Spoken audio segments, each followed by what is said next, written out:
ಆಕಾಶವಾಣಿ ಮಡಿಕೇರಿ.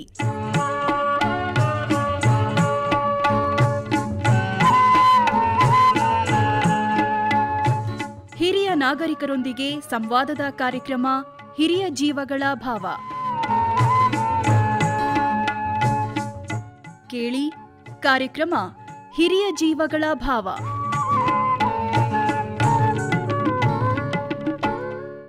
ಆತ್ಮೀಯ ಕೇಳುಗರೆ, ಇವತ್ತಿನ ಹಿರಿಯ ಜೀವಗಳ ಕಾರ್ಯಕ್ರಮಕ್ಕೆ ತಮಗೆ ಸ್ವಾಗತ.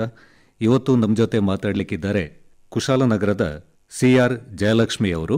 ಜಯಲಕ್ಷ್ಮಿ ಅವರು SBI ಬ್ಯಾಂಕ್ನ ನಿವೃತ್ತ ಮ್ಯಾನೇಜರ್ ಆಗಿದ್ದಾರೆ. ಬಂದು ಅವರನ್ನು ಇವತ್ತು ಮಾತಾಡಿಸೋಣ. ಮೇಡಮ್, ನಮ್ಮ ಇವತ್ತಿನ ಈ ಕಾರ್ಯಕ್ರಮಕ್ಕೆ ತಮಗೆ ಆತ್ಮೀಯವಾದ ಸ್ವಾಗತ. ನಮಸ್ಕಾರ ಸರ್. ಮೊದಲಿಗೆ ತಮ್ಮ ಒಂದು ಪರಿಚಯ, ಅಂದರೆ ತಮ್ಮ ಊರು, ತಂದೆ ತಾಯಿ, ನಿಮ್ಮ ಕುಟುಂಬ, ಬಾಲ್ಯದ ದಿನಗಳು, ಈ ಬಗ್ಗೆ ಸ್ವಲ್ಪ ಹೇಳಿ ಮೇಡಮ್. ನನ್ನ ತಂದೆ ಮನೆ ಹೆಸರು ಚಂಡೀರ ಮನೆ. ನನ್ನ ತಂದೆ ರಾಮಪ್ಪನವರು, ಅಮ್ಮ ಗೌರಮ್ಮ. ನಾನು 1963ನೇ ಇಸವಿ ಏಪ್ರಿಲ್ 23ರಂದು ಮಡಿಕೇರಿಯಲ್ಲಿ ಜನನವಾದೆ. ನಮ್ಮ ಸ್ವಂತ ಊರು ಕೋಕೇರಿ ಗ್ರಾಮ. ಆದರೆ ನನ್ನ ತಂದೆ ಸಬ್ ಇನ್ಸ್ಪೆಕ್ಟರ್ ಆಗಿ ಇಲ್ಲಿ ಕಾರ್ಯನಿರ್ವಹಿಸುತ್ತಿದ್ದ ಕಾರಣ ಮಡಿಕೇರಿಯಲ್ಲಿ ನನ್ನ ಜನನ ಮಡಿಕೇರಿಯಲ್ಲೇ ಆಯಿತು. ಆಮೇಲೆ ನನ್ನ ಅಜ್ಜ ಅಜ್ಜಿಯ ಮನೆ ಪೂಜಾರಿ ಮನೆ. ಹಾಗಾಗಿ ನಮಗೆ ಮಡಿಕೇರಿ ಮತ್ತು 60 ಪೂಜಾರಿ ಮನೆ 60 ಆಗಿದ್ದರಿಂದ ನನ್ನ ಜನನ ಮಡಿಕೇರಿಯಲ್ಲಿ ಆಯಿತು. ನನಗೆ 2 ಜನ ಬ್ರದರ್ಸು, ಒಬ್ಬಳು ತಂಗಿ ಜಲಜಾಕ್ಷಿ ಅಂತ KSFC ಮಡಿಕೇರಿಯಲ್ಲಿ ಕೆಲಸ ಮಾಡ್ತಾ ಇದ್ದಾಳೆ. ನಾನಾದ ಮೇಲೆ ನನ್ನ ತಮ್ಮ ದೇವರಾಜ್ ಮಂಗಳೂರು ಮೂಡಾದಲ್ಲಿ ಕೆಲಸ ಮಾಡ್ತಿದ್ದ. ಅವನು ಈಗ ನಿವೃತ್ತಿಯಾಗಿದ್ದಾನೆ. ಕೊನೆಯ ತಮ್ಮ ಗಣೇಶ್ ಅಂತ ಹೇಳಿ, ಅವನು ಸಾಫ್ಟ್ವೇರ್ ಇಂಜಿನಿಯರ್ ಆಗಿ GEಯಲ್ಲಿ ವರ್ಕ್ ಮಾಡ್ತಿದ್ದ. ಈ ವರ್ಷ ಅವನು ಕೂಡ ಕೆಲಸದಿಂದ ನಿವೃತ್ತಿಯಾಗಿದ್ದಾನೆ. ನಮ್ಮ ಅಮ್ಮ 92 ವರ್ಷ, ಅವರಿಗೆ ಆರೋಗ್ಯ ಎಲ್ಲ ಚೆನ್ನಾಗಿದೆ, ಆದರೆ ಅವರಿಗೆ ನಡೆಯೋದಕ್ಕೆ ತುಂಬ ಕಷ್ಟ. ಅದನ್ನೆಲ್ಲ ನನ್ನ ಚಿಕ್ಕ ತಮ್ಮ ಗಣೇಶನೇ ಎಲ್ಲ ನೋಡ್ಕೊಳ್ತಿದ್ದಾನೆ. ನಾನು ಓದಿದ್ದೆಲ್ಲ ಸೈಂಟ್ ಜೋಸೆಫ್ಸ್ ಕಾನ್ವೆಂಟ್ನಲ್ಲಿ ಮಡಿಕೇರಿ. 1972ರಲ್ಲಿ ನಮ್ಮ ತಂದೆಗೆ ಉಡುಪಿಗೆ ಟ್ರಾನ್ಸ್ಫರ್ ಆಯಿತು. ಆ ಕಾರಣದಿಂದ 6 ತಿಂಗಳು ಇಲ್ಲಿ ನಾನು 4ನೇ ಕ್ಲಾಸ್ವರೆಗೆ ಓದಿದೆ. ಆಮೇಲೆ ನಾವು ಉಡುಪಿಗೆ ಹೋಗಬೇಕಾಯಿತು. ಮೈಸೂರು ಸ್ಟೇಟ್ ಅದು. 72ಅಲ್ಲಿ ಉಡುಪಿಯಲ್ಲಿ ಅಲ್ಲಿ ಒಂದು 6 ಮಂತ್ಸ್ 4th ಸ್ಟ್ಯಾಂಡರ್ಡ್ ಕಂಪ್ಲೀಟ್ ಮಾಡಿಕೊಂಡೆ. ಮೈಕಲ್ ಮಷಿನ್ ಸ್ಕೂಲ್ ಏನೋದು. 6 ತಿಂಗಳು ಅಲ್ಲಿ ಓದಿ ಆಯಿತು. ಆಮೇಲೆ ಮತ್ತೆ ನೆಕ್ಸ್ಟ್ ಇಯರ್ 73ಗೆ ಬೈಂದೂರಿಗೆ ಟ್ರಾನ್ಸ್ಫರ್ ಆಯಿತು ಅವರಿಗೆ. ಬೈಂದೂರಲ್ಲಿ 1 ವರ್ಷ, ಕುಂದಾಪುರದ ಹತ್ರ 5th ಸ್ಟ್ಯಾಂಡರ್ಡ್ ಅಲ್ಲಿ ಕಂಪ್ಲೀಟ್ ಮಾಡಿದ್ವಿ. ಒಟ್ಟಿಗೆ ನಾನು, ನನ್ನ ತಂಗಿ, ತಮ್ಮ ಎಲ್ಲ ಅಲ್ಲೇ. ಚಿಕ್ಕವನಿಗೆ ಮಾತ್ರ ಅಲ್ಲಿ ಎಜುಕೇಶನ್ ಇರಲಿಲ್ಲ. ಅವನು ಆವಾಗ 2 ವರ್ಷ ಅವನಿಗೆ ತಂದೆಯವರಿಗೆ ಅಲ್ಲಿ ಟ್ರಾನ್ಸ್ಫರ್ ಆಯಿತು ಸರ್. ಮತ್ತೆ ಅವರಿಗೆ ನೆಕ್ಸ್ಟ್ ಇಯರ್ ಪುನಃ ಮಂಗಳೂರಿಗೆ ಟ್ರಾನ್ಸ್ಫರ್ ಆಯಿತು. ಮಂಗಳೂರಲ್ಲೂ ಅಲ್ಲಿ ಒಂದು 2 ವರ್ಷ ಒಂದು ಸ್ಕೂಲ್ಗೆ ಓದಿದೆ. ಪುನಃ 6th 7th ಒಂದು school, 8th 9th Ganapati high school ಅಂತ ಮಂಗಳೂರಲ್ಲೇ, 8th ಕಾಶಿ ಹೈಸ್ಕೂಲ್, ಆಮೇಲೆ 9th 10th ಗಣಪತಿ ಹೈಸ್ಕೂಲಲ್ಲಿ ಓದಬೇಕಾಯ್ತು. ಹಾಗೆ ನನಗೆ ಸ್ಕೂಲ್ಗಳು ಸಿಕ್ಕಾಪಟ್ಟೆ. ಹೈಸ್ಕೂಲ್ಗೆ ಬರೋ ಮೊದಲೇನೆ ಸುಮಾರು ಸ್ಕೂಲ್ಗಳಾಯಿತು ಸರ್. ಅದಾದಮೇಲೆ PUC ಮಾತ್ರ ನಾನು ಬೆಸೆಂಟಲ್ಲಿ ಮಾಡಿದೆ. ಆಮೇಲೆ 10th ಆದಮೇಲೆ 2 years ಅಲ್ಲಿಗೋದೆ. Government college BSc first year, second year ಹೋದ ತಕ್ಷಣವೇ, ಅಂದರೆ ಅದು 82ಅಲ್ಲಿ ನಾನು ಎಕ್ಸಾಮ್ ಬರೆದೆ, ಬ್ಯಾಂಕ್ ಎಕ್ಸಾಮ್. ಅದರಲ್ಲಿ ನಂದು ಪಾಸ್ ಆಯಿತು. ಹಾಗೆ ನಾನು ಆಮೇಲೆ ಅಲ್ಲೂ ಡಿಸ್ಕಂಟಿನ್ಯೂ ಆಯಿತು ಎಜುಕೇಷನ್. ನನಗೆ ಶಿಕಾರಿಪುರದಲ್ಲಿ ನನಗೆ ಫಸ್ಟ್ ಅಪಾಯಿಂಟ್ಮೆಂಟ್ 1983ಅಲ್ಲಿ ಶಿವಮೊಗ್ಗ. ಆಗ ನಮ್ಮ ನೇಬರ್ಸ್ ಎಲ್ಲ ಹೇಳ್ತಾಯಿದ್ರು, ಯಾಕೆ ಹುಡುಗಿಯರನ್ನ ಅಷ್ಟು ದೂರ ಯಾಕೆ ಕಳಿಸ್ತೀರಾ ನೀವು, ಬೇಡ ಅಂಥೇಳಿ. ಆದರೂ ಹೋದೆ ತಂದೆ ಜೊತೆಯಲ್ಲಿ. ತಂದೆ ಕರ್ಕೊಂಡೋದ್ರು. ಅವರು ತುಂಬ ಪ್ರೀತಿಯಿಂದ ಸಾಕಿರ್ತಾರೆ. ಅವ್ರಿಗೂ ಒಂಥರ ಕಂಫರ್ಟೇಬಲ್ ಇಲ್ಲ ಮಗಳನ್ನು ಬಿಡೋದು ಅಂತ ಹೇಳಿದರೆ. ಹೋದ್ವಿ ಇಬ್ಬರು.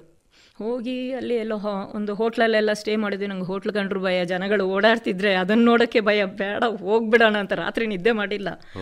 ನೆಕ್ಸ್ಟ್ ಡೇ ಮತ್ತೆ ಹೋದ್ವಿ ಆಫೀಸ್ಗೆ ರಿಪೋರ್ಟ್ ಮಾಡ್ಕೊಳ್ಳೋಕ್ಕೆ. ಆವಾಗ September 2nd 1983 ಹೋದಾಗ ಬೇರೆಯವ್ರು ಅಂದ್ಕೊಂಡಿದ್ದಾರೆ ಇದೊಂದು ಮೈನರ್ ಅಕೌಂಟ್ ಓಪನ್ ಮಾಡೋಕ್ಕೆ ಕರ್ಕೊಂಡು ಬಂದಿದ್ದಾರೆ ಅಂತ. ಅಂದರೆ ಆ ಥರ ಇದ್ದೆ ನಾನು ಅಂತ, ಇನ್ನೋಸೆಂಟ್. ನನಗೆ ಇನ್ನೂ ಆಗ 20 ಜಸ್ಟ್. ನಾನು 63 ಬಾರ್ನ್, 83 ಇದಾಯಿತು, ಜಾಬ್ ಸಿಕ್ತು. ಬಟ್ ನೋಡೋರಿಗೆ ಸಹ ಇವಳು ತುಂಬ ಮುದ್ದಾಗಿ ಬೆಳೆಸ್ಬಿಟ್ಟಿದ್ದಾರೆ, ಹಾಗೆ ಆ ಥರನೇ ಇದ್ದೆ ನೋಡಲಿಕ್ಕೆ, ಅಂದರೆ ಇನ್ನೋಸೆಂಟ್. ಹಾಗೆ ಅಲ್ಲಿ ಬ್ಯಾಂಕ್ ಜಾಬ್ ಆಯಿತು. ಮತ್ತೆ ಏನಾಯಿತು, ಒಂಥರ ಒಬ್ಬಳೇ ಇರೋದು ಎಷ್ಟು ಟೈಮ್, ಓಕೆ, ಮದುವೆ ವಿಷಯ ಬಂತು. 84 ಮೇಯಲ್ಲಿ ಮ್ಯಾರೇಜ್ ಫಿಕ್ಸ್ ಆಯಿತು. ಮದುವೆ ನಮ್ಮ ಹಸ್ಬೆಂಡ್ ಅವರು ಶಿವರಾಮ್ ಅಂತ ಊರ್ಬೈಲ್ ಮನೆಯವರು. ಅವರು ITI ಬ್ಯಾಂಗ್ಳೂರಲ್ಲಿ ವರ್ಕ್ ಮಾಡ್ತಾಯಿದ್ರು. ಹಾಗೆ ಮ್ಯಾರೇಜ್ ಆಯಿತು. ಯಾಕೆ ಹೇಳ್ತಿದ್ದೀನಿ ಅಂದರೆ ಎಕ್ಸ್ಪೀರಿಯನ್ಸ್ಗಳು ಒಂದರ ಮೇಲೆ ಒಂದು ನಮಗೆ ಥಿಂಕ್ ಮಾಡೋಕ್ಕೆ ಟೈಮ್ ಇಲ್ಲ, ಆ ಥರ ಆಗೋಯ್ತು. ತಂದೆದು ರಿಟೈರ್ಮೆಂಟು, ನನಗೆ ಜಾಬ್, ಮತ್ತು ಮದುವೆ, ಇನ್ನೊಂದು ಫ್ಯಾಮಿಲಿ, ಅವರ ಜೊತೆ ಹೊಂದಿಕೊಳ್ಬೇಕು. ಇಲ್ಲಿ ಮನೆಯಲ್ಲಿ ತುಂಬ ಚೆನ್ನಾಗಿ ಸಾಕಿರ್ತಾರಲ್ಲ, ಇನ್ನೊಂದು ಫ್ಯಾಮಿಲಿಯಲ್ಲಿ ಇನ್ನೊಂದು ಸವಾಲುಗಳ ಮೇಲೆ ಸವಾಲು ಸರ್. ಹೌದು, ಅದಾಯಿತು. 84ಅಲ್ಲಿ ಮ್ಯಾರೇಜ್ದಾಯಿತು. 85ಅಲ್ಲಿ ನನ್ನ ಮಗಳು, ಫಸ್ಟ್ ಮಗಳು ರಶ್ಮಿ ಅಂತೇಳಿ, ಅವಳು ಹುಟ್ಟಿದ್ಲು. ಅದು ಒಂದು ಎಕ್ಸ್ಪೀರಿಯನ್ಸ್. ಓಕೆ, ಅವಳು 85 ಮಾರ್ಚ್ ಆಯಿತು. ರಜಾ, ಲಾಸ್ ಆಫ್ ಪೇ ಆಯಿತಾ. ಲಾಸ್ ಆಫ್ ಪೇನೇ ಹೆಚ್ಚು ಮೋಸ್ಟ್ಲಿ 83 ನಂತರ. ಮತ್ತು ನಾನು 86ಅಲ್ಲಿ ನನ್ನ ಮಗ ಪವನ್ 86 ಡಿಸೆಂಬರಲ್ಲಿ ಹುಟ್ಟಿದ. ಅದೆಲ್ಲ ಹೆಚ್ಚು ಕಡಿಮೆ ಅಂದರೆ ನಾನು ಬ್ಯಾಂಕಲ್ಲಿ ಎಷ್ಟೊತ್ತು ಇರ್ತೀನೋ ಚೆನ್ನಾಗೇ ವರ್ಕ್ ಮಾಡ್ತಿದ್ದವಳು. ಅಂದರೆ ನಾನು ಯಾವತ್ತು ಇಲ್ಲೂ ಅದು ಬ್ಯಾಂಕಿಗೆ ಲಾಸೇ, ಯಾಕಂದರೆ ನಾನು ರಜಾ ಹಾಕ್ತಿದ್ದೆ, ಎಲ್ಲ ತುಂಬ ರಜಾ ಹಾಕ್ತಿದ್ದೆ. ಕೊನೆಗೆ ಆ ಕಾಲದಲ್ಲಿ ಟ್ರಾನ್ಸ್ಫರ್ ತುಂಬ ಕಷ್ಟ, ಬ್ರಾಂಚಸ್ ತುಂಬ ಕಡಿಮೆ. ಆವಾಗ ಆ ಟ್ರಾನ್ಸ್ಫರ್ದೊಂದು ಗೊಂದಲ, ಹಸ್ಬೆಂಡ್ಗೂ ನನಗೂ ಒಂಥರ. ಅವರು ಟ್ರಾನ್ಸ್ಫರ್ ತಗೋ ಅಂತ ಹೇಳೋಕ್ಕೆ ಟ್ರಾನ್ಸ್ಫರ್ ಆಗೋದಿಲ್ಲ. ಆವಾಗ ಅವ್ರಿಗೂ ಅನ್ಸೋದು, ನೀನು ಸರಿಯಾಗಿ ಟ್ರೈ ಮಾಡ್ತಾ ಇಲ್ಲ ಅಂತೇಳಿ. ಆ ಥರ ಆಗಲ್ಲ. ಅವ್ರು ಬೆಂಗಳೂರು, ಯಾಕಂದರೆ ಅವ್ರದ್ದು ಎಕ್ಸ್ಪೀರಿಯನ್ಸೇ ಬೇರೆ. ಅವರು ಫ್ಯಾಕ್ಟ್ರಿ ಲೈನು, ನಮ್ಮದು ಬ್ಯಾಂಕ್ ಲೈನು, ಸೂಟ್ ಆಗಲ್ಲ. ಆವಾಗ ಇದು ಸರಿ, ಯೂನಿಯನ್ ಹತ್ರ ಹೋಗೋದು, ಮಾತಾಡೋದು, ತುಂಬ ಟೆನ್ಷನ್ ಜೀವನ ಅದು. ಬಟ್ 85ಅಲ್ಲಿ ಮಗಳು ಹುಟ್ಟಿದ್ಲಲ್ಲ, ಅವಳನ್ನು 5 months ಆದಮೇಲೆ ಅಮ್ಮನ ಮನೇಲೇ ಬಿಟ್ಟಿರೋದು. ಅವಳು ಮಂಗಳೂರಲ್ಲೇ ಇದ್ದಿದ್ದು. ತಂದೆಯವರು ಒಂದು ಕಡೆ, ನೀವು ಒಂದು ಕಡೆ, ನಿಮ್ಮ ಹಸ್ಬೆಂಡ್ ಅವರು ಒಂದು ಕಡೆ. ಕರೆಕ್ಟ್. ಹಾಗಾಗಿ ಅವಳು ಬೆಳೆದಿದ್ದು ನಮ್ಮ ಅಮ್ಮನ ಮನೆಯಲ್ಲೇ. ಕೊನೆಗೆ ಅದೇ ನನ್ನ ಮಗ ಹುಟ್ಟಿದ ಮೇಲೆ 86ಅಲ್ಲಿ ಅಲ್ಲಿ ಬಾಣಂತನೆಲ್ಲ ಮುಗಿದು ನೇಮಿಂಗ್ ಸೆರೆಮನಿ ಆದಮೇಲೆ ನಾವು ಮತ್ತೆ ಬ್ಯಾಂಗ್ಳೂರಿಗೆ ಬಂದ್ವಿ. ನನ್ನ ಹಸ್ಬೆಂಡ್ ಬ್ಯಾಂಗ್ಳೂರಲ್ಲೇ ಇದ್ರಲ್ವ, ಹಾಗೆ ನಾವು ಮತ್ತೆ ಬ್ಯಾಂಗ್ಳೂರಿಗೆ ಬಂದ್ವಿ. ಪುನಃ ಟ್ರಾನ್ಸ್ಫರ್ ಎಲ್ಲ ಟ್ರೈ ಮಾಡಿ ನನಗೆ 87 ಜುಲೈಯಲ್ಲಿ ಟ್ರಾನ್ಸ್ಫರ್ ಆಯಿತು. ಟ್ರಾನ್ಸ್ಫರ್ ಸಿಕ್ತು. ಆದರೆ ನನ್ನ ತಂದೆ ತಾಯಿಯ ಸಪೋರ್ಟು, ನನ್ನ ತಂದೆಯ ಫ್ಯಾಮಿಲಿ ಸಪೋರ್ಟ್, ತಂಗಿ ತಮ್ಮ ಇವರೆಲ್ಲರೂ ನನಗೆ ಹೆಲ್ಪ್ ಮಾಡ್ತಾಯಿದ್ರು. ಅದಾದಮೇಲೆ 87 ಆಯಿತು. 89ಅಲ್ಲಿ ಆಗ ನನಗೆ 25 years ಮೋಸ್ಟ್ಲಿ. ಆಗ ಬಾಡಿಗೆ ಮನೇಲಿರೋದು ಬೇಡ, ಸ್ವಂತ ಕಟ್ಟೋಣ ಮನೆ. ಬ್ಯಾಂಕಲ್ಲಿ ಹೇಗೋ ಲೋನ್ ಕೊಡ್ತಾರೆ, ಕಟ್ಟುವ. ನಮ್ಮದೇ ಬ್ಯಾಂಕು. ಆದರೆ ನಮಗೂ ಇದೇ ಇರುತ್ತೆ, ನಮಗೆ ರೇಟ್ ಆಫ್ ಇಂಟ್ರೆಸ್ಟ್ ಕನ್ಸೆಷನ್ ಇರುತ್ತೆ ಸ್ಟಾಫಿಗೆ. 83ಇಂದ 2004ವರೆಗೆ ನಾನು ಕ್ಲರಿಕಲ್ ಜಾಬಲ್ಲೇ ಇದ್ದಿದ್ದು. 2004ಅಲ್ಲಿ ನಾನು ಪ್ರಮೋಷನ್ ತಗೊಂಡಿರೋದು. ಅಷ್ಟವರೆಗೆ ಕ್ಲರಿಕಲ್. ಪ್ರಮೋಷನ್ ಆಯ್ತಲ್ಲ, ಅದು ಯಾವ ಪೋಸ್ಟ್ ಅದು? ಸರ್, ಅದು ನಮಗೆ ಸ್ಕೇಲ್ 1 ಅಂತ ಹೇಳ್ತಾರೆ ನಮ್ಮದ್ರಲ್ಲಿ, ಅಸಿಸ್ಟೆಂಟ್ ಮ್ಯಾನೇಜರ್. ಆದರೆ ಅದೇ ಸ್ಕೇಲ್ 1 ಆಫೀಸರ್ ಹಳ್ಳಿಗೆ ಹೋದರೆ ಅವರೇ ಮ್ಯಾನೇಜರ್ ಆಗಿರ್ಬೋದು. ಅವ್ರಿಗೆ ಏನಂದರೆ ಮ್ಯಾನೇಜರ್ ಹುದ್ದೆನೇ ಕೊಡ್ತಾರೆ, ಯಾಕಂದರೆ ಸ್ಕೇಲ್ 1 ಬ್ರಾಂಚ್ ಅವ್ರಿಗೆ ಲಿಮಿಟ್ ಆಗಿರುತ್ತೆ. ಇದು ಲೋನ್ ಸ್ಯಾಂಕ್ಷನ್ ಆಗಲಿ, ಅದೇ ಆ ಥರ ಎಲ್ಲ ಲಿಮಿಟೆಡ್ ಇರುತ್ತೆ. ಹಳ್ಳಿಯಲ್ಲಿ ಒಬ್ಬ ಸ್ಕೇಲ್ 1 ಆಫೀಸರ್ ಕೂಡ ಮ್ಯಾನೇಜರ್ ಆಗ್ಬೋದು, ಆ ರೀತಿ. ಹಾಗೆ ನಾನು ತುಮಕೂರು ಸಿದ್ಧಗಂಗಾ ಎಕ್ಸ್ಟೆನ್ಷನ್ ಬ್ರಾಂಚ್ ಅಲ್ಲಿ ವರ್ಕ್ ಮಾಡಿದೆ. ಅದು ಪ್ರಮೋಷನ್ ಆದಲ್ಲಿಂದ ಅಲ್ಲಿಗೆ ಹೋದೆ ನಾನು.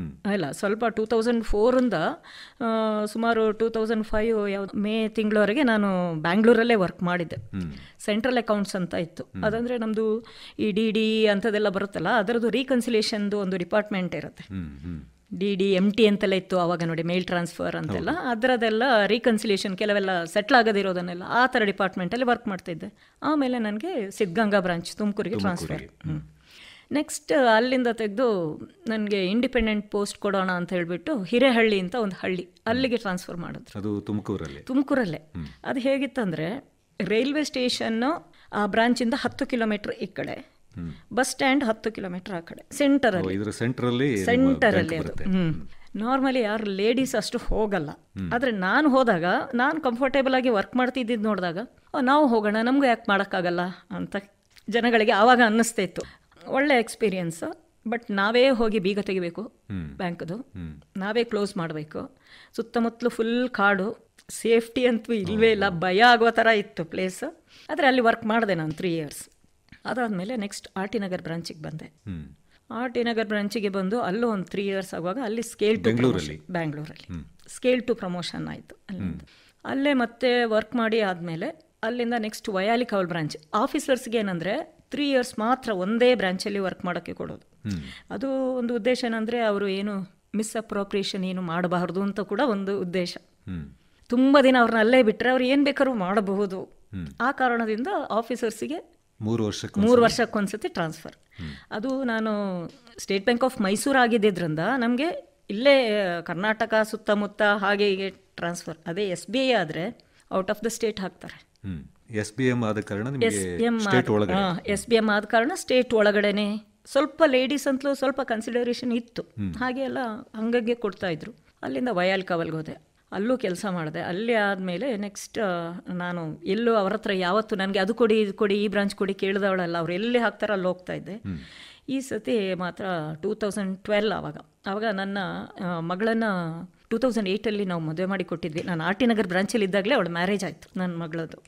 ಇಲ್ಲಿ ದಂಬೆಕೋಡಿ ಮಾದಪ್ಪ ಅವರ ಮಗ ಭೀಷ್ಮ ಅಂತೇಳಿ ಅವ್ರಿಗೆ ಮದುವೆ ಮಾಡಿ ಕೊಟ್ವಿ 2008. ಅದು ಕೂಡ ಒಂದು ಚಾಲೆಂಜೇ ಲೈಫಲ್ಲಿ. ಈ ಬ್ಯಾಂಕ್ ಕೆಲಸ ಜೊತೆಯಲ್ಲಿ ಪರ್ಸ್ನಲ್ ಕೆಲಸ ಎರಡು ಮ್ಯಾನೇಜ್ ಮಾಡೋದಂದರೆ, ಆ ಟೈಮಲ್ಲಿ ನನ್ನ ಹಸ್ಬೆಂಡ್ ಅವರು ITಯಲ್ಲಿ ವರ್ಕ್ ಮಾಡ್ತಿದ್ದರಿಂದ ಅವರು IT ಸ್ವಲ್ಪ ತುಂಬ ಲಾಸಲ್ಲಿ ನಡೀತಾ ಇತ್ತು. ನಮ್ಮ ಮನೆಯವ್ರನ್ನ ಕೆಲಸದಿಂದ ಅಂತೂ ಅವರು ಯಾರೂ ತೆಗ್ದಿಲ್ಲ. ಯಾಕಂದರೆ ಅವರು ಕೆಲವು ಜನರನ್ನ ಅಲ್ಲೇ ITಯಲ್ಲಿ ಇರಿಸ್ಕೊಂಡಿದ್ರು, ಸ್ವಲ್ಪ ಚೆನ್ನಾಗಿ ವರ್ಕ್ ಮಾಡೋರನ್ನ ಆಲ್ ಓವರ್ ಇಂಡಿಯಾ ಅವ್ರನ್ನ ಕೆಲಸಕ್ಕೆ ಕಳಿಸ್ತಾ ಇದ್ರು. ಹಾಗೆ ನನ್ನ ಹಸ್ಬೆಂಡ್ ಅಂತೂ ಮನೆಯಲ್ಲಿ ಇರಲಿಲ್ಲ, ಎಲ್ಲ ಕಡೆ ಅವರು ವರ್ಕ್ ಮಾಡೋಕ್ಕೆ ಹೋಗ್ತಾರೆ, out of state, all over India ಎಲ್ಲ, ಬಾಂಬೆ ಅಂತೆ, ಕಲ್ಕಟ್ಟ, ಅದು ಇದು ಎಲ್ಲ ಕಡೆ, ಆಂಧ್ರ, ಕೇರಳ ಹೀಗೆ ಹೋಗ್ತಾ ಇದ್ರು. ಹಾಗಾಗಿ ನನಗೆ ಒಂಥರ ಆಫೀಸ್ ಜವಾಬ್ದಾರಿ, ಮನೆ ಜವಾಬ್ದಾರಿ, ಮತ್ತು ಸಿಂಗಲ್ ಪೇರೆಂಟ್ ಥರ ವರ್ಕ್ ಮಾಡುವ ಥರ ಒಂದು ಇದು, ಆ ಚಾಲೆಂಜ್ ಕೂಡ ಸಿಕ್ತು. ಮಗಳ ಮದುವೆ ಅದು ಎಲ್ಲ ತಮಾಷೆ ಅಂತೂ ಅಲ್ಲ, ಎಲ್ಲ ಜವಾಬ್ದಾರಿ ಇತ್ತು ಸರ್. ಆಯಿತು. ಆಮೇಲೆ ಮೊಮ್ಮಗಳಾದ್ಲು 2009. ಬಹುಶಃ ನನ್ನ ಪರ್ಸನಲ್ ಲೈಫಲ್ಲಿ ನಾನು 100% ಪರ್ಫೆಕ್ಟ್ ಅಂತೂ ಆಗ್ಲಿಕ್ಕೆ ಚಾನ್ಸೇ ಇಲ್ಲ. ಯಾಕೆಂದರೆ ಬ್ಯಾಂಕಿಗೇನೆ ತುಂಬ ನಾವು ಇದು ಕೊಡಬೇಕಾಗಿ, ನಮಗೆ ಸಂಬಳ ಕೊಡೋದು ಬ್ಯಾಂಕ್. ಹಾಗಾಗಿ ಎರಡನ್ನೂ ಹೇಗೋ ಮ್ಯಾನೇಜ್ ಮಾಡಿಕೊಂಡು, ನಮ್ಮ ಮಕ್ಳಿಗೆ ಬೇಜಾರಾಗ್ತಾ ಇತ್ತು, ಯಾಕಂದರೆ ಸರಿಯಾಗಿ ನೋಡ್ಕೊಳಕ್ಕಾಗಲ್ಲ, ಎಲ್ಲ ಪೇರೆಂಟ್ಸ್ ಚೆನ್ನಾಗಿ ನೋಡ್ಕೊಳ್ತಾರೆ, ಇಂಥ ಟೈಮಲ್ಲಿ ನೀನು ರಜಾಕ್ಕೆ ಹೋಗ್ಬಿಡ್ತೀಯ, ಕಡಿಮೆ ಆಗುತ್ತೆ. ಫಸ್ಟ್ ಅವಳು ಅಮ್ಮನ ಮನೇಲಿದ್ಲು, ಆಮೇಲೆ ಕರ್ಕೊಂಡು ಬಂದು, ಯಾಕೆ ಹೇಳ್ತಿದ್ದೀನಿ ಅಂದರೆ ಅವಳಿಗೂ ತೊಂದರೆ ಆಗಿದೆ ಇದರಿಂದ, ಅಲ್ಲಿದ್ಲ. ಕೊನೆಗೆ ಮದುವೆ ಟೈಮಲ್ಲೂ ಈ ಥರ ಪ್ರಾಬ್ಲಮ್, ಅವ್ರ ಬಾಣಂತನೂ ನಾವು ಕರೆಕ್ಟಾಗಿ ಮಾಡೋಕ್ಕಾಗಲ್ಲ, ಈ ಥರ ಎಲ್ಲ ಆಯಿತು. 2012 ಅವಳ ಇನ್ನೊಂದು ಮಗ ಹುಟ್ಟಿದ. ಏನಾದ್ರಾಗಲಿ ಈ ಸತಿ ಹೋಗಲೇಬೇಕು, ನನಗೆ ಟ್ರಾನ್ಸ್ಫರ್ ಕೇಳಬೇಕು ಈ ಟೈಮಲ್ಲಿ ಅಂತ ನಾನು ಥಿಂಕ್ ಮಾಡಿದೆ. ಇವಾಗ ಟ್ರಾನ್ಸ್ಫರ್ ಕೇಳ್ಕೊಂಡಿದ್ದ ಆವಾಗ ಕೇಳ್ಕೊಂಡೆ. ಆವಾಗ ಬಂದೆ ನಾನು ಮಡಿಕೇರಿ ಬ್ರಾಂಚಿಗೆ. ಮಡಿಕೇರಿ ಬ್ರಾಂಚಲ್ಲಿ 2012 ಜೂನ್ ತಿಂಗಳಲ್ಲಿ ಬಂದೆ ನಾನು. ಯಾವುದು ನಾನು ಕರೆಕ್ಟಾಗಿ ಯಾವ ಕೆಲಸನೂ ಪರ್ಸ್ನಲ್ದು ನಾನು ಮಾಡಲೇ ಇಲ್ಲ. ನನಗೆ ಗೊತ್ತಿದೆ ಅವ್ರು ಬೈಯೋದು ಬೈಸ್ಕೊಳ್ಳೋದು ಅಂತಲ್ಲ, ನಾವು ಮಾಡೋಕ್ಕಾಗಿಲ್ಲ, ಬೇರೆ ಪೇರೆಂಟ್ಸ್ ಥರ ಹೋಗಿದ್ದಾರೆ ಸರ್, ಹೋಗಿದ್ದಾರೆ. 2011 ನನ್ನ ಮಗ ಅವನು US ಹೋದ, ಪವನ್. ಅವನು ಆ ಟೈಮಲ್ಲಿ ಅವನು US ಹೋದ, ನಾನು ಮಡಿಕೇರಿಗೆ ಬಂದೆ.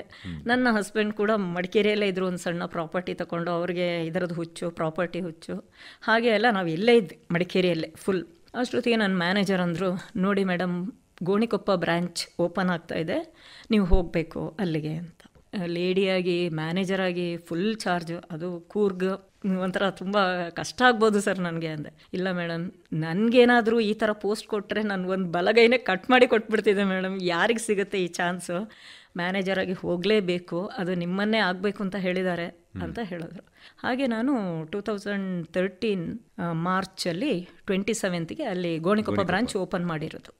ಅದೊಂದು ಅವಕಾಶ ಸಿಕ್ತು. ಆಗ ಪನ್ನಂಪೇಟೆ ಸ್ವಾಮೀಜಿಯವ್ರನ್ನೇ ಎಲ್ಲ ಕರೆಸಿದ್ದೆ, ಚೆನ್ನಾಗಾಯಿತು ಸರ್ ಆವಾಗ. ಅದಾದಮೇಲೆ ನೆಕ್ಸ್ಟ್ ಅಲ್ಲಿ 3 years ಆದಮೇಲೆ ನಾನು 2013 ಅಲ್ಲಿಗೆ ಹೋದೆ. 16 ಮಗನ ಮ್ಯಾರೇಜ್, ಅದು ಅಲ್ಲಿ ಮ್ಯಾರೇಜ್ ಆಯಿತಾ. ಮತ್ತೆ ನಾನು Bangalore head office KYC AML section ಅಂತ, ಮಗಂದು ಮದುವೆ ಆದಮೇಲೆ ಅಲ್ಲಿಗೆ ಟ್ರಾನ್ಸ್ಫರ್ ಆಯಿತು, ಅಲ್ಲಿಗೆ ಶಿಫ್ಟ್ ಆದೆ. ಅಷ್ಟೊತ್ತಿಗೆ 2017 ಅಷ್ಟೊತ್ತಿಗೆ ನಮ್ಮದು ಇದು ಬಂತು, ಈ ಮರ್ಜ್ ಆಗೋದು, SBIಗೆ ಎಲ್ಲ ಅಸೋಸಿಯೇಟ್ಸ್ ಮರ್ಜ್ ಅಂತ. ಆವಾಗ ನಮಗೆ VRS ಒಂದು ಇದು ಕೊಟ್ಟರು, ಆಪ್ಷನ್ ಕೊಟ್ಟರು, ಯಾರ್ಯಾರು ಹೋಗ್ತೀರಾ ಹೋಗಿ ಅಂತ. ಸರಿ, ಆಗ ನಾನು ಥಿಂಕ್ ಮಾಡಿದೆ, ಈಗ ಹೋಗೋದು ಬೆಟರ್, ಒಳ್ಳೆ ಟೈಮ್ ಅಂತ. ಮತ್ತು ಬ್ಯಾಂಕ್ ಬಿಟ್ಟೆ. 2017 ಏಪ್ರಿಲ್ ತಿಂಗಳಲ್ಲಿ ನಂದು ಲಾಸ್ಟ್ ಸರ್ವಿಸ್, ರಿಟೈರ್ಮೆಂಟ್ ತಗೊಂಡ್ರಿ. ಬಟ್ 34 years ಸರ್ವಿಸ್ ಮಾಡಿದ್ದೀನಿ. ಯಾಕಂದ್ರೆ ನಾನು ಸೇರಿದ್ದು 20 yearsಗೆ ಸೇರಿದ್ದೀನಿ ಅಲ್ಲ, ನಾನು 34 years ಮಾಡಿದೆ. ಅದರಿಂದ ಏನು ಒಳ್ಳೇದಾಯ್ತು ಅಂದರೆ ನನಗೆ US ಹೋಗೋಕ್ಕೆ ಅನುಕೂಲ ಆಯಿತು. ಇಲ್ಲದಿದ್ದರೆ ನಮ್ಮ ಕೈಗೆ ಇವರು ಕೀ ಕೊಟ್ಟಿರ್ತಾರೆ, ನಾವು ಬ್ಯಾಂಕಲ್ಲಿ ಕೀ ಇನ್ಚಾರ್ಜ್ ಇದೇ ಇರ್ತದಲ್ಲ, ಕಸ್ಟೋಡಿಯನ್ ಆಗಿರ್ತೀವಿ ಕ್ಯಾಶ್ಗೆ, ಇದಕ್ಕೆಲ್ಲ ಅಷ್ಟು ಈಸಿಯಾಗಿ ನಾವು ರಜೆ ಹಾಕಿ ಎಲ್ಲೂ ಹೋಗೋಕ್ಕಾಗಲ್ಲ. 2017 ಡಿಸೆಂಬರ್ಗೆ ನನ್ನದು ಮೊಮ್ಮಗಳು ಹುಟ್ಟಿದ್ಲು ಅಲ್ಲಿ US ಅಲ್ಲಿ. ನಾವು ಹೋಗಿ ನೋಡ್ಕೋಬೇಕಲ್ಲ. ಫಸ್ಟ್ ಅವರ ಅಪ್ಪ ಅಮ್ಮನಿಗಿರುತ್ತೆ ಆ ಚಾನ್ಸ್, ಅವ್ರು ಹೋಗಿದ್ರು. ಅದಾಗಿ 6 ತಿಂಗಳು, ಅಲ್ಲಿ 6 ತಿಂಗಳು ಇರೋಕ್ಕಾಗೋದು. 6 ತಿಂಗಳಾದ್ಮೇಲೆ ನಾನು ಹೋಗಬೇಕಾಯ್ತು. ಸದ್ಯ ಬ್ಯಾಂಕ್ ಬಿಟ್ಟಿದ್ದಕ್ಕೆ ಅದೊಂದು ಅನುಕೂಲ. ಅಲ್ಲಿ 6 ತಿಂಗಳು ಅಮೇರಿಕಕ್ಕೆ ಹೋಗಿ ಬಂದ್ವಿ. ಅಲ್ಲಿದ ಅನುಭವ ನಿಮ್ದು? ಅಮೇರಿಕದ ಅನುಭವ ನನಗೆ ಅನಿಸಿದ್ದು ಸರ್, ಈ ಕೊಡಗು ಅಂತ ಹೇಳೋದುಂಟಲ್ಲ, ಒಂದು ಸಣ್ಣ ಮಿನಿಯೇಚರ್ ಥರ ಫಾರಿನ್ದು. ನನಗೇನು ಅಂಥ ಡಿಫ್ರೆನ್ಸ್ ಅಂತ ಅನಿಸ್ತಾ ಇಲ್ಲ. ಅಲ್ಲಿ ದೊಡ್ಡ ದೊಡ್ಡ ರೋಡ್ಗಳು, ದೊಡ್ಡ ಕಾಡುಗಳು, ಕ್ಲೆನ್ಲಿನೆಸ್ ಎಲ್ಲ ಅಲ್ಲಿ ಜಾಸ್ತಿ. ನಾನು ಅದನ್ನು ಇಲ್ಲೂ ಕಾಣ್ತೀನಿ, ಈ ನಮ್ಮ ಕೊಡಗಿನಲ್ಲೂ ಕಾಣ್ತೀನಿ. ಇದು ಒಂಥರ ಡೆವಲಪ್ಡ್, ಒಂಥರ ಕಾಡಲ್ಲಿರೋ ಒಂದು ಡೆವಲಪ್ಡ್ ಪ್ಲೇಸ್, ಮತ್ತೆ ಒಂಥರ ಕಲ್ಚರ್ ಇರುವಂಥ ಪ್ಲೇಸ್. ಅಂತ ಕಲ್ಚರ್ನ ನಾವು ಅಲ್ಲಿ ನೋಡ್ತೀವಿ, ಅಮೆರಿಕದಲ್ಲಿ ನಾವು ನೋಡ್ತೀವಿ. ನಾವು ಇದ್ದಿದ್ದು ಸರ್ ಸ್ಯಾನ್ ಹೋಸೆ ಅಂತೇಳಿ. ಸ್ಯಾನ್ ಹೋಸೆ ಅದರಲ್ಲಿ ಎಲ್ಲರೂ ನಮ್ಮ ಇಂಡಿಯನ್ಸೇ ಜಾಸ್ತಿ ಇರು. ನಮಗೆ ಹಾಗೆ ಏನು ಅನಿಸೋದಿಲ್ಲ, ಒಂಥರ ಬೇರೆ ಕಡೆ ಇದ್ದೀವಿ ಅಂತ ಹೇಳ್ಕೊಂಡು. ಬಟ್ ಒಂದು ಪ್ರಾಬ್ಲಮ್ ಅಂದರೆ ವೆದರ್ ತುಂಬ ಚಳಿ ಇರುತ್ತೆ. ಆದರೆ ಚಳಿಗೆ ತಕ್ಕನಾಗಿ ಅಲ್ಲಿ ಬಟ್ಟೆಗಳನ್ನು ಅದೇ ಸ್ಟೈಲಲ್ಲಿ ಹಾಕೊಳ್ತೀವಿ. ಆಮೇಲೆ ಹೀಟರ್ಗಳಿರುತ್ತೆ, ಅದೆಲ್ಲ ಇರುತ್ತೆ. ಅದು ನಮ್ಮ ಇಲ್ಲಿ ನಾವು ಅಂದರೆ ಸಾಮಾನ್ಯ ಜನರು ಯೂಸ್ ಮಾಡಲ್ಲ, ಇಲ್ಲಿ ಇರುವವರೆಲ್ಲ ಅದೆಲ್ಲ ಯೂಸ್ ಮಾಡ್ತಾರೋ ನನಗೆ ಗೊತ್ತಿಲ್ಲ. ಅದು ಡಿಫ್ರೆನ್ಸ್ ಇದೆ. ತುಂಬಾ ಚಳಿ ಅನಿಸುತ್ತೆ. ಇಲ್ಲಿ ಒಂಥರ ಕೊರೆ ಥರ ಚಳಿ ಅನಿಸುತ್ತೆ. ಬಟ್ ನಮ್ಗೆ ಅಲ್ಲಿ ಆ ಫೀಲಿಂಗ್ ಆಗಲ್ಲ. ಯಾಕೆಂದರೆ ಯಾವಾಗ್ಲೂ ನಾವು ಹೀಟರೋ ಏನೋ ಒಂದು ಇದರಲ್ಲಿ ಕಂಫರ್ಟೇಬಲ್ ಆಗಿರ್ತೀವಿ. ಚಳಿ ಅಂತೆಲ್ಲ ಫೀಲ್ ಆಗಲ್ಲ. ಒಂದ್ಸತಿ ಕಾರಿಂದ ಹೊರಗೆ ಬರುವಾಗ 1-2 ನಿಮಿಷ ಆ ಫೀಲ್ ಆಗುತ್ತೆ ಬಿಟ್ಟರೆ, ಮತ್ತೆ ಯಾವುದೋ ಅಂಗಡಿಯೊಳಗೆ ನುಗ್ಗಿದ್ರು ಸೇಮ್ ಅದೇ ಥರ ಹೀಟರ್ ಇರುತ್ತೆ. ಅಂಥ ಫೆಸಿಲಿಟಿಗಳಲ್ಲಿ ಇರುತ್ತೆ. ಅಲ್ಲಿ ಸೆಕೆ ಅಂದರೂ ಎಕ್ಸ್ಟ್ರೀಮ್ ಆಗುತ್ತೆ. ಅವಾಗ ಫುಲ್ ಇದು AC ಯಲ್ಲೇ ಇರ್ತಾರೆ. ಮನೆಯಲ್ಲಿ ಯಾವಾಗ್ಲೂ ಅದು ಸೆಂಟ್ರಲೈಸ್ಡ್ AC ಇದ್ದೇ ಇರುತ್ತೆ ಆ ಥರ. ಮತ್ತು ನನ್ನ ಮಕ್ಕಳು ಹೇಗೆ ಅಂದರೆ ಅವ್ರದ್ದು ಫುಲ್ ವೆಸ್ಟರ್ನ್ ಕಲ್ಚರಲ್ಲೇ ಅವರು ಇಲ್ಲ. ಮಗ ಆಗಲಿ ಸೊಸೆ ಆಗಲಿ ಇಲ್ಲ. ನನಗೆ ಹಾಗಾಗಿ ನಾನು ಇಂಡಿಯಾದಲ್ಲಿ ಇದ್ದರೂ ಒಂದೇ, ಫಾರಿನಲ್ಲಿ ಇದ್ದರೂ ಒಂದೇ, ಸೇಮ್ ಫುಡ್ಡು, ಸೇಮ್ ಇದು ಅವ್ರದ್ದು ಕನ್ನಡ. ಆದ್ದರಿಂದ ನನಗೇನು ಡಿಫ್ರೆನ್ಸ್ ಅನಿಸಿಲ್ಲ. ಅಲ್ಲೇ ಒಂದು ಪುಟ್ಟ ಪ್ರಪಂಚ, ಭಾರತನೇ ಅಲ್ಲಿ ಒಂದು ಇದೆ ಚಿಕ್ಕದ ಹಾಗೆ. ಬ್ಯಾಂಕ್ನಲ್ಲಿ ಸಾಕಷ್ಟು ಬದಲಾವಣೆಗಳನ್ನು ನಾವೀಗ ಕಂಡಿದ್ದೇವೆ. ಅಂದರೆ ಎಲ್ಲ ಆನ್ಲೈನ್ ವ್ಯವಹಾರಗಳು ಜಾಸ್ತಿ ಆಗಿದೆ. ಹಾಗಾಗಿ ಬ್ಯಾಂಕ್ ಉದ್ಯೋಗಿಗಳಿಗೆ ಈಗ ಕೆಲಸ ಕಡಿಮೆ ಆಗಿದೆಯಾ ಅಂತ ಅನಿಸುತ್ತಾ? ಸರ್ ಖಂಡಿತ ಇಲ್ಲ. ಯಾಕೆಂದರೆ ಇವಾಗ ಕಾಂಪಿಟೇಷನ್ ಸಿಕ್ಕಾಪಟ್ಟೆ ಜಾಸ್ತಿ. ಬ್ಯಾಂಕ್ಗಳು ತುಂಬ ಜಾಸ್ತಿ, ಬ್ಯಾಂಕ್ಗಳ ಮಧ್ಯೆ ಕಾಂಪಿಟೇಷನ್ ಜಾಸ್ತಿ. ಹಾಗಾಗಿ ಆ ಕಾಂಪಿಟೇಷನ್ನ ಅಲ್ಲಿ ವರ್ಕರ್ಸ್ ಮೇಲೆ ಅವ್ರು ತಗೊಳ್ಳೇಬೇಕು. ವರ್ಕ್ ಮಾಡೋದು ಮ್ಯಾನ್ಯಲ್ಲೇ, ಏನೇ ಸಿಸ್ಟಮ್ ಇರಲಿ ಏನೇ ಇರಲಿ ಅದನ್ನು ಇನ್ಪುಟ್ ಅಂತ ಕೊಡುವವರು ಜನಗಳೇ ಆಗಿರ್ತಾರೆ. ಈಗ ಏನೇ ಆನ್ಲೈನಲ್ಲಿ ಬರಲಿ ಏನೇ ಬರಲಿ, ಮಷಿನ್ ಯಾವುದು ಮಾಡಲ್ಲ. ಒಬ್ಬರಿಗೆ ಲೋನ್ ಕೊಡಬೇಕಂತ ಇದ್ರೂ ಆ ಮ್ಯಾನೇಜರ್ ಥಿಂಕ್ ಮಾಡಬೇಕು, ಅವನು ಎಷ್ಟು ಪೊಟೆನ್ಷಿಯಲ್, ಅವನಿಗೆ ಕೊಡ್ಬೋದಾ ಬೇಡವಾ, ಮಿಸ್ಯೂಸ್ ಮಾಡ್ತಾರಾ ಏನು, ಎಂಡ್ ಯೂಸ್ ಏನು, ಎಲ್ಲ ಥಿಂಕ್ ಮಾಡಿಯೇ ಮಾಡಬೇಕು. ಹಾಗಾಗಿ ಅವ್ರಿಗೂ ಸಿಕ್ಕಾಪಟ್ಟೆ ಕೆಲಸಗಳಿದೆ ಸರ್. ಈ ಆನ್ಲೈನ್ ಆಗಿರೋದ್ರಿಂದ ಅವರಿಗೆ ವರ್ಕ್ ಕಡಿಮೆ ಅಂತೂ ಆಗಿಲ್ಲ, ಜಾಸ್ತಿನೇ ಆಗಿದೆ. ಅಂದರೆ ಈಗ ಕ್ಯಾಶ್ ನಾವು ತಗೊಳ್ಬೇಕಿದ್ರೆ ಮೊದಲೆಲ್ಲಾದರೆ ಬ್ಯಾಂಕಿಗೆ ಹೋಗಬೇಕು, ಆಮೇಲೆ ATM ಬಂತು. ಈಗ ಅಂದರೆ ನಾವು ಮೊಬೈಲ್ನಲ್ಲೇ ಟ್ರಾನ್ಸಾಕ್ಷನ್ ಅನ್ನು ಮಾಡ್ಕೋಬಹುದು. ಹಾಗಾಗಿ ಏನಾದರೂ ಕಸ್ಟಮರ್ಸ್ ಬರೋದು ಈಗ ಬ್ಯಾಂಕಲ್ಲಿ ಕಡಿಮೆ ಆಗಿದೆ, ಅದರಿಂದ ಬಿಡುವು ಸಿಕ್ಕಂತಾಗಿದೆ ಅಂತ. ನಮಗೆಲ್ಲ ನಾವಿದ್ದಾಗ ಲಂಚ್ ಅವರ್ ಅಂತ ಇತ್ತು, half an hour lunch hour ಅಂತ. ಈಗ ಅದು ಇಲ್ಲ ಅವರಿಗೆ. ಯಾರ್ಯಾರಿಗೆ ಯಾವಾಗ ಅಂದರೆ ನೋಡಿಕೊಂಡು ಊಟ ಮಾಡಬೇಕು. ಯಾವ ಟೈಮಲ್ಲೂ ಕಸ್ಟಮರ್ಸ್ನವರು ಸ್ಟಾಫ್ ಇಲ್ಲ ಅಂತ ಬಿಡುವಂಗಿಲ್ಲ. ಆದ್ರಿಂದ ಲಂಚ್ ಅವರ್ ಇದ್ದರೆ ಎಲ್ಲರೂ ಒಟ್ಟಿಗೆ ಕೂತ್ಕೊಳ್ತಾರೆ. ಆ ಥರ ಇಲ್ಲ, ಬ್ಯಾಚ್ ಬೈ ಬ್ಯಾಚ್ ಕೂತ್ಕೊಳ್ತಾರೆ. ಅಂದರೆ ಅದರ ಅರ್ಥ ಕಸ್ಟಮರ್ ಬರ್ತಾರೆ, ಇವ್ರು ಅಟೆಂಡ್ ಮಾಡಲೇಬೇಕು. ಕರೆಕ್ಟಾಗಿ ಅವ್ರಿಗೆ ಮೊದಲಿನ ಥರ 5:30ಗೆ ಬಿಡೋದು, 10 to 5 ಆದರೆ 10:30, 5:30, 9 ಹಾಗೆಲ್ಲ ಇರತ್ತಲ್ವ. ಆದರೆ ಬಿಯಾಂಡ್ ದಟ್ ಅವ್ರು ವರ್ಕ್ ಮಾಡ್ತಾ ಇದ್ದಾರೆ ಸರ್. ಎಷ್ಟೋ ಬ್ರಾಂಚ್ಗಳು ರಾತ್ರಿ ಹೋದರೆ ಲೈಟ್ ಕಾಣಿಸ್ತಾ ಇರತ್ತೆ. ಬ್ಯಾಂಕ್ ಮ್ಯಾನೇಜರ್ ಆಗಿ ನೀವು ಎದುರಿಸಿದಂತಹ ಸವಾಲುಗಳು ಯಾವುದಾದ್ರೂ ಇದೆಯಾ? ಒಂದನೇ ಸವಾಲು ಅಂದರೆ ಏಕಪಾತ್ರಾಭಿನಯ ಮಾಡಬೇಕು ಮ್ಯಾನೇಜರೇನೆ. ಅದು ಅಷ್ಟು ಈಸಿ ಅಲ್ಲ. ಅವರೇ ಅಕೌಂಟೆಂಟ್, ಅವರೇ ಮ್ಯಾನೇಜರ್, ಅವರೇ ಫೀಲ್ಡ್ಗೆ ಹೋಗಬೇಕು, ಅವರೇ ಇನ್ಸ್ಪೆಕ್ಷನ್ಗೆ ಹೋಗಬೇಕು, ಆಮೇಲೆ ಮೀಟಿಂಗ್ಗಳನ್ನು ಅವರು ಅಟೆಂಡ್ ಮಾಡಬೇಕು, ಕಸ್ಟಮರ್ಸ್ನ ಅಟೆಂಡ್ ಮಾಡಬೇಕು, ಸ್ಟಾಫನ್ನು ಅಟೆಂಡ್ ಮಾಡಬೇಕು. ಅಂದರೆ ಎಲ್ಲ ಜವಾಬ್ದಾರಿ ಎಲ್ಲ ಜವಾಬ್ದಾರಿ. ಸಿಂಗಲ್ ಆಫೀಸರ್ ಆಗೋ ವರ್ಕ್ ಮಾಡಿದೆ, ಮನೆಯಲ್ಲೂ ಸಿಂಗಲ್ ಆಗಿನೂ ವರ್ಕ್ ಮಾಡುವಂಥ ಪ್ರಸಂಗ ಬಂತು. ಹೇಳಿದೆಲ್ಲ, ನನ್ನ ಹಸ್ಬೆಂಡ್ ಎಲ್ಲ ಕಡೆ ಟ್ರಾನ್ಸ್ಫರ್ ಆಗಿ ಹೋದಾಗ ಅದು ಒಂದು ಲೈಫಲ್ಲಿ ಚಾಲೆಂಜ್ ಆಗಿ ಸವಾಲುಗಳನ್ನು ಎದುರಿಸುವಂತಹ ಒಂದು ಧೈರ್ಯ ಬಂದಿದೆ ಸರ್. ಹೌದು. ಈಗಿನ ಹೊಸ ಪೀಳಿಗೆಯ ಬ್ಯಾಂಕ್ ಉದ್ಯೋಗಿಗಳಿಗೆ ನಿಮ್ಮೊಂದು ಸಲಹೆ ಏನು? ಬ್ಯಾಂಕಲ್ಲಿ ಏನಾಗಿದೆ ಅಂತ ಹೇಳಿದ್ರೆ, ಇವಾಗ ಕನ್ನಡಿಗರು ಕಡಿಮೆ ಆಗಿದ್ದಾರೆ, ತುಂಬಾ ಕಡಿಮೆ. ನಾವು ಕರ್ನಾಟಕದವರು, ಕನ್ನಡನೇ ನಮ್ಮ ಮಾತೃಭಾಷೆ. ಅಲ್ಲಿ ಹೋಗಿ ಮಾತಾಡಿದರೆ ಯಾರೂ ಸ್ಪಂದಿಸಲ್ಲ. ಯಾಕಂದರೆ ಎಲ್ಲ ಹಿಂದಿ ಮಾತಾಡೋರು. ನಾವು ಹಿಂಜರಿತೀವಿ ಅವ್ರನ್ನ ಮಾತಾಡ್ಸೋಕ್ಕೆ, ನಾವೇ ಹಿಂಜರಿತೀವಿ. ಅವರು ಕಲಿಯಲ್ಲ, ನಾವು ಮಾತಾಡ್ಸಲ್ಲ. ಹಾಗಾಗಿ ಸ್ವಲ್ಪ ಕಷ್ಟ ಅನಿಸುತ್ತೆ. ಲ್ಯಾಂಗ್ವೇಜ್ ತುಂಬ ಪ್ರಾಬ್ಲಮ್ ಇದೆ. ಹಾಗಾಗಿ ಅದು ರೂರಲ್ ಏರಿಯಾದಲ್ಲಂತೂ ಕನ್ನಡಿಗರಿದ್ದರೆ ಒಳ್ಳೆಯದು. ಮತ್ತು ನೀವು ಹೇಳಿದಾಗೆ ಗೂಗಲ್ ಪೇ ಪೇ ಇರೋದ್ರಿಂದ ಎಲ್ಲರೂ ಅದರಲ್ಲಿ ನುರಿತರ ಇಲ್ಲ ಸರ್. ಕೆಲವರು ಮಾಡ್ತಾರೆ, ಎಜುಕೇಟೆಡ್ ಇರೋರು ಮಾಡ್ತಾರೆ, ಗೊತ್ತಿಲ್ಲದವರು ಬ್ಯಾಂಕಿಗೆ ಹೋಗಲೇಬೇಕಲ್ಲ. ಸ್ಮಾರ್ಟ್ ಫೋನ್ ಇಲ್ಲ, ಮೇನ್ ಆಗಿ ಅದು ಕೆಲವರಿಗೆ ಯೂಸ್ ಮಾಡಕ್ಕೆ ಬರಲ್ಲ. ಹೌದು, ಈಗ ಹಳ್ಳಿಲೆಲ್ಲ ಕೆಲವರಿಗೆ ಅದು ಗೊತ್ತಿರೋದಿಲ್ಲ. ಅದಿದ್ರೆ ಮಾತ್ರ ಆಗುತ್ತಲ್ವಾ ಬ್ಯಾಂಕಿಂಗ್. ಈ ನಿವೃತ್ತಿ ಜೀವನ ಹೇಗೆ ಅನಿಸ್ತಾ ಇದೆ ಸರ್? ನಿವೃತ್ತಿಯ ಜೀವನ ನಿಜವಾಗ್ಲೂ ತುಂಬ ಚೆನ್ನಾಗಿದೆ ಸರ್. ಅಂದರೆ ನಾವು ಏನೇನು ಮಿಸ್ ಮಾಡ್ಕೊಂಡ್ವೋ ಅಷ್ಟು ವರ್ಷ, ನಾನು ಹೇಳಿದಲ್ಲ ನಿಮಗೆ, 20 ವರ್ಷದಿಂದ ಒಂಥರ ಜಂಜಾಟದ ಜೀವನದಲ್ಲೇ ಇದ್ದಿದ್ದು. ರಿಟೈರ್ ಆದ ತಕ್ಷಣ ಫುಲ್ ನಿಟ್ಟುಸಿರು ಬಿಡುವ ಥರ ಆಯಿತು. ಕಳ್ಕೊಂಡಿದ್ದನ್ನೆಲ್ಲ ಮತ್ತೆ ಗಳಿಸ್ಬೇಕು. ಕೆಲವು ಸತಿ ನಾವು ಏನು ಕಳೆದೋಯ್ತೋ ಅದು ನನಗೆ ಅವಶ್ಯಕತೆ ಇಲ್ಲ. ಇನ್ನು ಮುಂದಿನ ಜೀವನ ದೇವರು ಕೊಟ್ಟ ಒಂದೊಂದು ದಿನನೂ ನಂಗೆ ಬೋನಸ್. ಆ ಒಂದೊಂದು ದಿನ ಕೂಡ ಚೆನ್ನಾಗಿ ಕಳಿಬೇಕು ಅಂತ ನನ್ನ ಆಸೆ ಇರೋದು ಸರ್. ಈಗ ಏನು ಹವ್ಯಾಸಗಳು ನಿಮ್ಮದು? ಹವ್ಯಾಸ ನನಗೆ ಯೋಗ, ಮೆಡಿಟೇಷನ್, ಆಮೇಲೆ ಒಮ್ಮೊಮ್ಮೆ ಸುಮ್ಮನೆ ಹಾಡ್ಕೊಳ್ಳೋದು. ಹಾಡ್ತೀರಿ ಅಂತ ಹೇಳಿದ್ರಿ, ಏನು ಹಾಡು ಹಾಡ್ತೀರಿ ಸರ್? ಹಾಡು ಅಂದರೆ ನನಗೆ ನಿಜವಾಗ್ಲೂ ಹೇಳ್ತೇನೆ, ನನಗೆ ನನ್ನ ರಾಗದ ಮೇಲೇ ನನಗೆ ಕಾನ್ಫಿಡೆನ್ಸ್ ಖಂಡಿತ ಇಲ್ಲ. ಆದರೆ ನನಗೆ ಸೋಬಾನೆ ಹಾಡುಗಳು ಇಷ್ಟ. ನಾವು ಇಲ್ಲಿ ಮದುವೆ ಮನೆಗೆ ಎಲ್ಲ ಹೋಗ್ತೀವಲ್ಲ, ಅದೆಲ್ಲ ಅವ್ರು ಹಾಡುವಾಗ ಇಷ್ಟ ಆಗೋದು. ನನ್ನ ದೊಡ್ಡಮ್ಮ ಒಬ್ರದ್ದು ಕುಡೇಕಲ್ಲು ಸೀತಮ್ಮ ಅಂಥೇಳಿ. ಏನಂದರೆ ಮೊಮ್ಮಕ್ಕಳು ಜಾಸ್ತಿ ಅಲ್ಲ ನಮ್ಮ ಅಜ್ಜಿಗೆ, ಒಂದೊಂದು ಮಕ್ಕಳಾದಾಗಲೂ ಅವ್ರದ್ದು ಇದು ಹಾಡು, ಈ ತೊಟ್ಲು ಹಾಕುವಾಗ ಒಂದು ಹಾಡು ಹೇಳ್ತಿದ್ರು ಅವರು. ಅದನ್ನು ಸ್ವಲ್ಪ ಕಲ್ತ್ಕೊಂಡಿದ್ದೀನಿ ಸರ್. ಸೋಬಾನೇನೆ, ಕನ್ನಡದಲ್ಲಿದೆ. ಹತ್ರತ್ರ ಮುತ್ತೈದೆವರೇ ನೀವು ಬನ್ನಿ, ನಮ್ಮ ಪುತ್ರನ ತೊಟ್ಟಿಲ ತೂಗುವ ಬನ್ನಿ. ಹತ್ರತ್ರ ಮುತ್ತೈದೆವರೇ ನೀವು ಬನ್ನಿ, ನಮ್ಮ ಪುತ್ರನ ತೊಟ್ಟಿಲ ತೂಗುವ ಬನ್ನಿ. ಆಕಾಶಕ್ಕೊಂದಾಗಿ ಹೂಮಾಲೆ ಬಿಟ್ಟು, ಭೂಮಿಗೊಂದಾಗಿ ತೊಟ್ಟಿಲ ಕಟ್ಟಿ, ಜೋ ಜೋ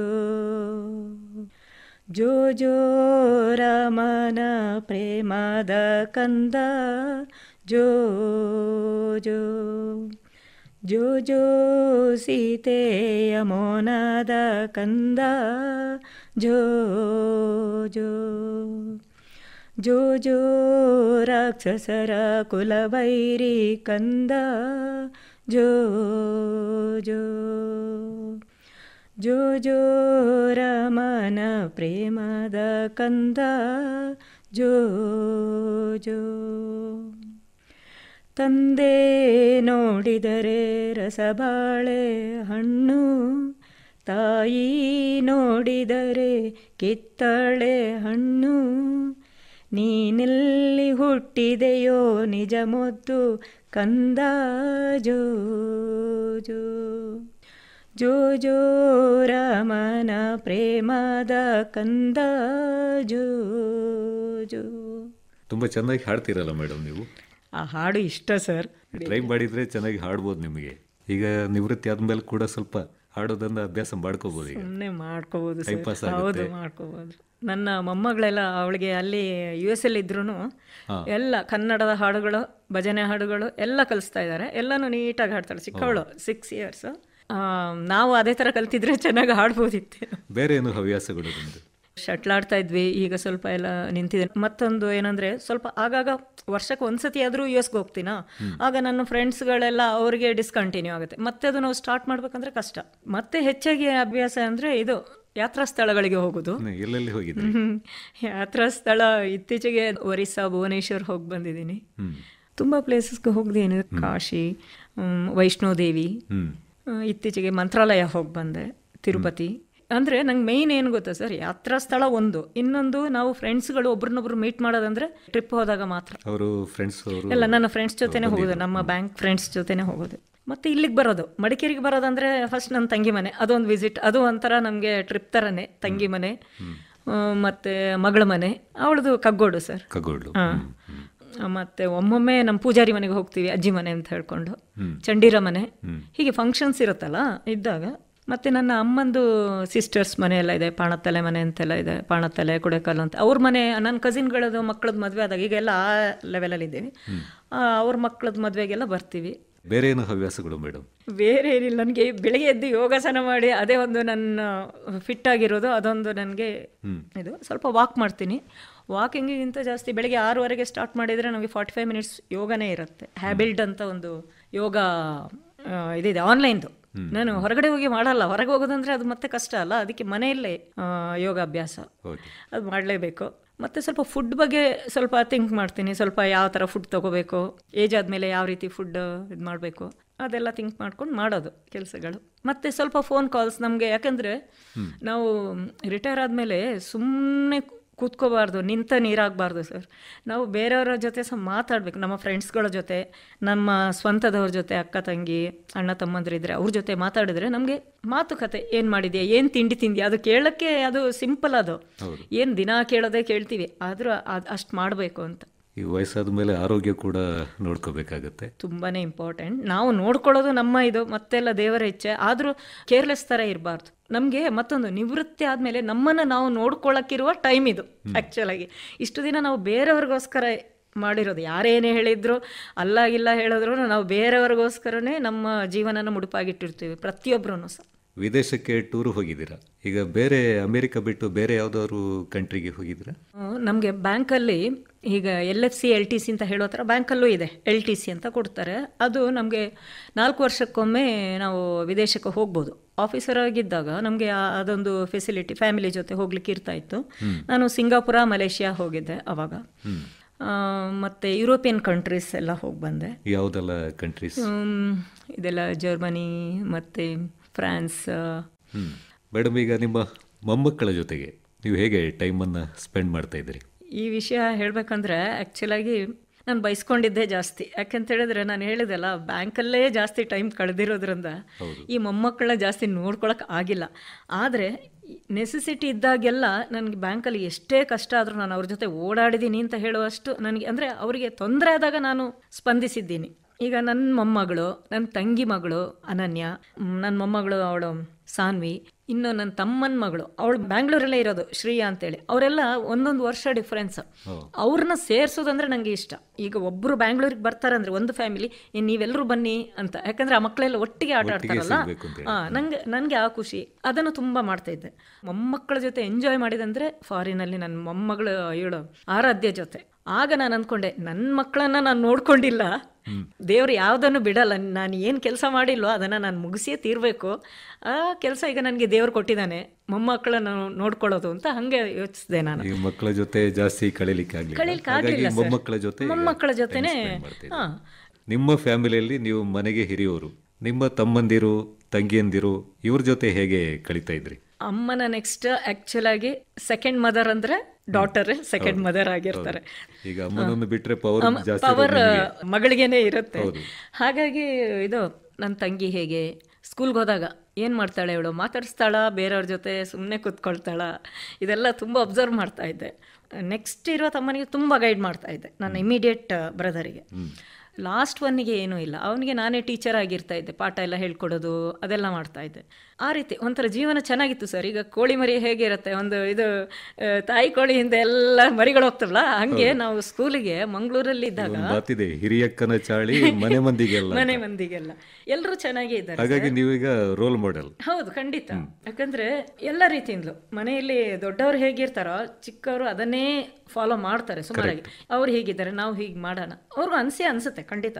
ದೇವ್ರದಿಂದ ಎಲ್ಲರೂ ಚೆನ್ನಾಗೇ ಇದ್ದಾರೆ ಸರ್. ಹಾಗೆ ನಾನು ಹೋದ ಮನೆಯಲ್ಲಿ ಸರ್, ನಾನು ಹಿರಿಯ ಸೊಸೆ ಅಲ್ಲಿ. ಆವಾಗ ಏನಾಗುತ್ತಂದ್ರೆ ನಾವು ಕೂಡ ಅಲ್ಲೂ ಕೂಡ ಒಂದು ಇದಾಗಿರ್ಬೇಕು. ಯಾಕಂದರೆ ಹಿರಿಯ ಅಣ್ಣ ಯಾವಾಗಲೂ ತಂದೆ ಸಮಾನ ಇರ್ತಾರೆ, ಅವ್ರಿಗೆ ಅಂದರೆ ಫ್ಯಾಮಿಲಿಯಲ್ಲಿ ನೋಡ್ಕೊಳ್ಳೋ ಜವಾಬ್ದಾರಿ ಎಲ್ಲ ಜಾಸ್ತಿ ಇರುತ್ತೆ. Correct madam.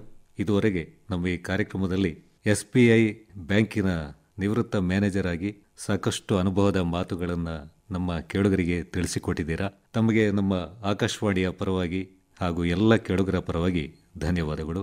ನಮಸ್ಕಾರ ಮೇಡಮ್. ಸರ್, ನನ್ನ ಮನದಾಳದ ಮಾತಿಗೆ ಅವಕಾಶ ಮಾಡಿಕೊಟ್ಟಿದ್ದಕ್ಕೆ ಮಡಿಕೇರಿ ಆಕಾಶವಾಣಿಗೆ ನನ್ನ ಹೃತ್ಪೂರ್ವಕ ವಂದನೆಗಳು ಸರ್.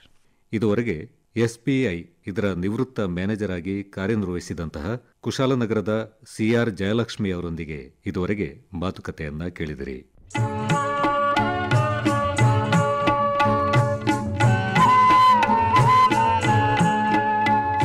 ಇದುವರೆಗೆ ಹಿರಿಯ ಜೀವಗಳ ಭಾವ, ಹಿರಿಯ ನಾಗರಿಕರೊಂದಿಗೆ ಸಂವಾದ ಕೇಳಿದಿರಿ. ಪ್ರಸ್ತುತಪಡಿಸಿದವರು ಬಿಎಸ್ ರಫೀಕ್ ಅಹಮದ್.